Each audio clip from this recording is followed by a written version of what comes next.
Nitrogen, phosphate, পটাশের যে প্রদান করা হয় তার সঠিক সময়ে যদি প্রদান না করা হয় বা গাছকে দেওয়া না হয়, তাহলে কিন্তু গাছ যেমন গ্রহণ করতে অসুবিধা হবে, তেমন আপনার খরচ বেড়ে যাবে, কিন্তু গাছে সার দিয়েও সেই সার কিন্তু কোনো দেওয়ার লাভ হবে না।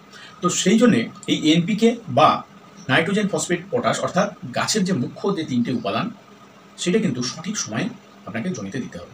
কখন দেবেন? নাইট্রোজেন সার সবসময় দেখবেন অর্ধেক পরিমাণে চাপান সার হিসাবে দেবেন, অর্ধেক পরিমাণ থাকবে আপনার মূল সার হিসাবে। যে অর্ধেকটা আপনি চাপান সার দিচ্ছেন সেটা কিন্তু দুটো ভাগে ভাগ করে দিতে পারেন বা তিনটে ভাগে ভাগ করে পরবর্তীতে ফসলে দিতে পারবেন। আর মূল সার হিসাবে যেটা নাইট্রোজেনটা দিচ্ছেন সেটা জমি তৈরির সময় দিয়ে দিতে হবে।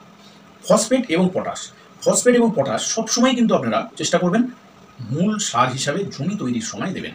এখানে কিন্তু নাইট্রোজেনটাকে চাপান সারে দেওয়া যাবে, কিন্তু ফসফেট এবং পটাশটাকে কোনোভাবে চাপান সারে দেওয়া যাবে না, কারণ এতে গাছ কিন্তু গ্রহণ করতে অসুবিধা হবে, যার ফলে জমিতে থেকে যাবে, আপনার কোনো কাজ তেমন হবে না।